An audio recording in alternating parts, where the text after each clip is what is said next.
Hello, magandang araw na naman sa ating lahat mga bro, mga kabadis, Mati-H, Luzon, Visayas, Mindanao. Mapagpalang araw sa ating lahat, Mati-H. Ito ay nandito na naman tayo sa kinaroroonan ng falls kung saan ay dinalaw ko itong aming site na ito kung saan ay ito ang landmark ng mapon kung saan ay dito ay may mga nakuhang deposit dito na tinatawag na rock and close treasure ng mga naunang treasure hunter na nag-exploration dito noong 1970s to 1980s. Ngunit hindi pa lahat nakukuha, Matex. At ito ang ituturo ko sa inyo na mga legit na sign marker dito na sumisimbolo na may deposit na tinatawag na giveaway or quick deposit na nakatago dito. Ngunit yung ibang deposit pa ay hindi pa lahat nakukuha, Matex. Kung saan ay nandito lamang yung isa sa spot na tinira namin dyan nung kasama ko na tinira dito.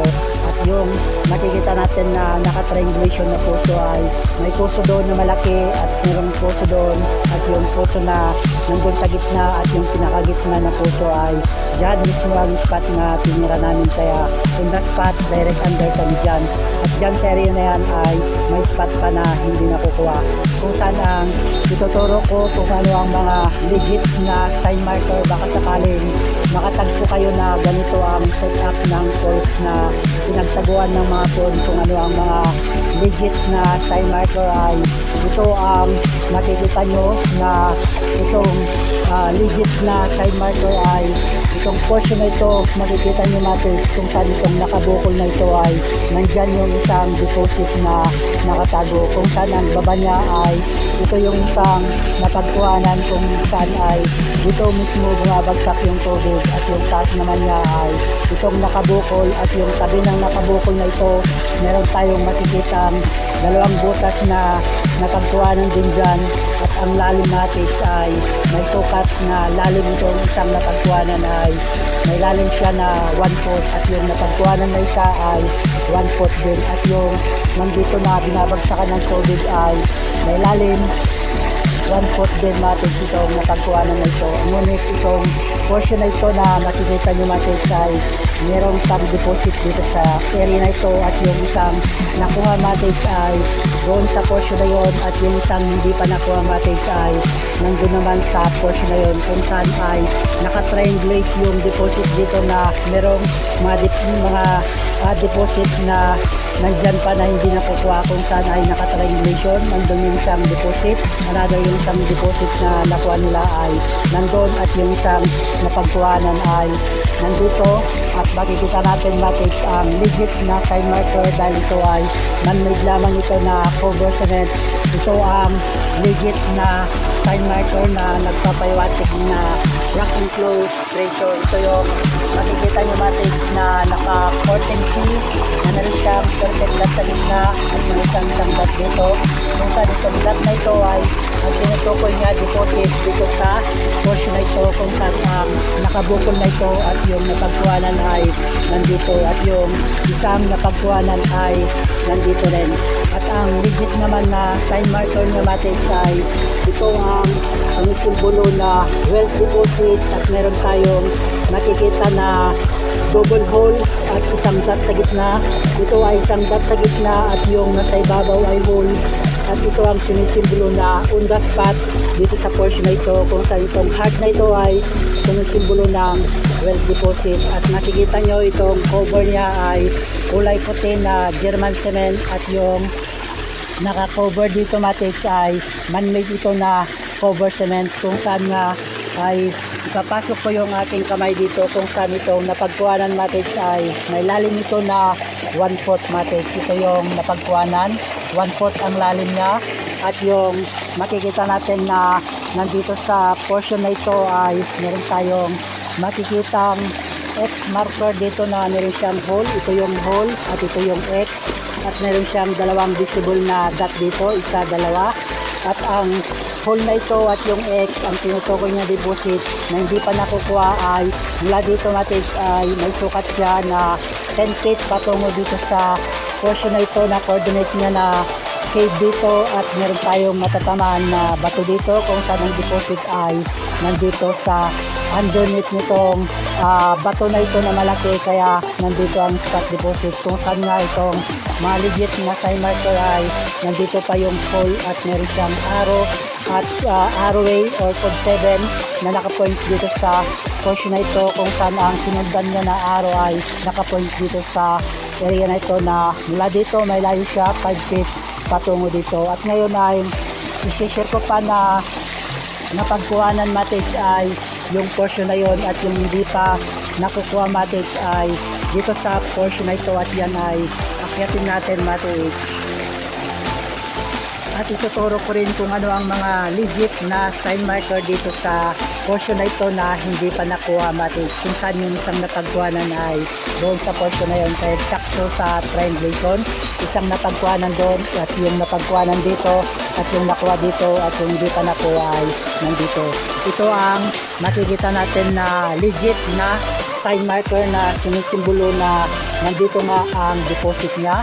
Ito ang unang makikita natin mates na meron siyang coatings dito at meron siyang dot dito, at kung titingnan natin mabuti, ito ang symbolization ng rock and close, at sinundan nito mates na dalawang hole dito o dot, isa dalawa, at enter sign ito na connection siya arrow na meron siyang isang dot dito, kung saan itong dot na ito ay patungo sa direksyon ng arrow niya, patungo siya dito, kung saan ang counter sign niya ay ito yung makikita natin na nakasimbolation ng enter sign at open box. Ito ang simbolation ng entrance, ito ang pinapahiwatig niya mates, kung saan nga ang entrance niya ay itong portion na ito, dahil dito ay man-made lamang mates. At ang legit pa na sign marker na nagpapatunay nga na rock and close ito ay ito ang nakikita natin na naka-triangulation, isang dot dito, isang dot dito, at meron siyang maliit na right foot, kung saan itong foot na ito ang sumisimbolo na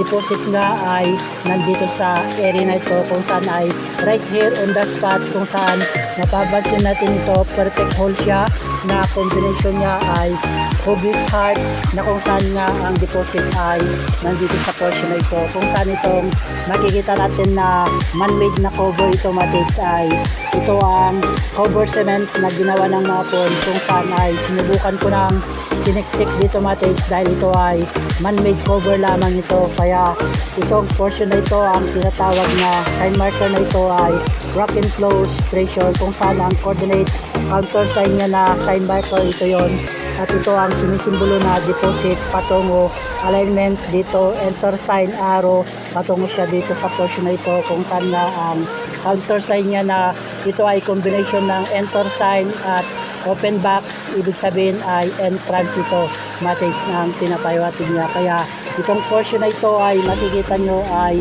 man-made lamang, at diretsyon natin sa taas nga mates ay rather spot pa dito sa parteng taas niya. Ito yung makikita rin natin na man-made cover lamang ito sa portion na ito, at yung area na napagkuhanan na mates ay ito yung isang nakuhanan mates, dahil ito mates ay malalim itong butas na ito at may kalakihan yung deposit na nakuha nila dito mates, kaya yung mga butas na nakuha na nila ay maswerte yung mga unang treasure hunter na nag-exploration dito noong 1970s or 1980s mates. At dito sa portion sa taas mates ay nabikod ko na rin yung ibang spot dyan, dahil ang makikita natin na man-made na nandun sa gitna ay yan ay cement na ginawa nila na man-made, at meron tayong makikitang malaking heart doon na sinisimbolo na ang deposit dyan ay naka-triangulation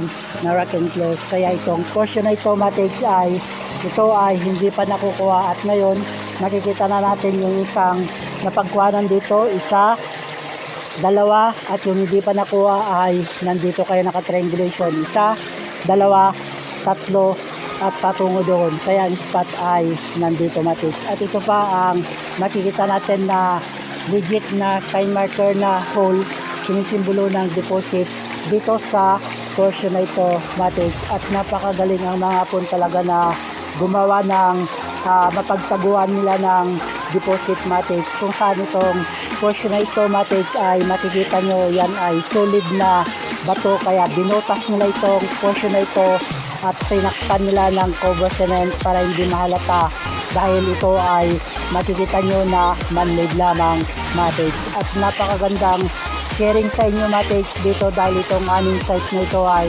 talagang legit ang mga sign marker na nagpapatunay na may nakatago nga dito. Another, ito pa ang isi-share ko sa inyo matage dahil itong napansin ko dito na katabi ng heart na malaki dito kung saan yung spot na tinira namin dyan.